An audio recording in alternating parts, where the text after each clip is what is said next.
अस्सलाम वालेकुम। छा तव्हां ॼाणंदा आहियो त वर्ल्ड इकोनॉमिक्स फॉर्म कुझु अरसे खां बाद अहिड़ी लिस्ट जनरेट कंदो आहे जंहिंमें मुस्तक़बिल में कमु अचण वारनि महारतुनि जे बारे में ॿुधायो वेंदो आहे।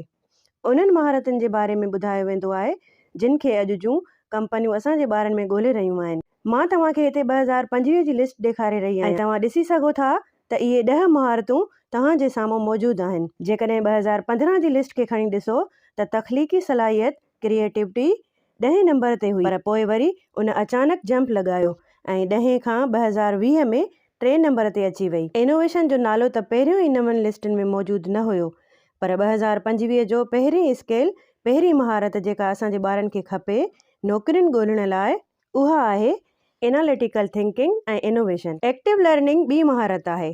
कॉम्प्लेक्स प्रॉब्लम सॉल्विंग 3 महारत आहे। क्रिटिकल थिंकिंग ऐं एनालिसिस चौथी महारत आहे ऐं क्रिएटिविटी 5 नंबर ते मौजूदु आहे। दुख जी ॻाल्हि इहा आहे त असांजो कोई बि स्कूल, कॉलेज ऐं यूनिवर्सिटी ॿारनि खे उन्हनि महारतुनि जे बारे में तालीम नथा ॾियनि।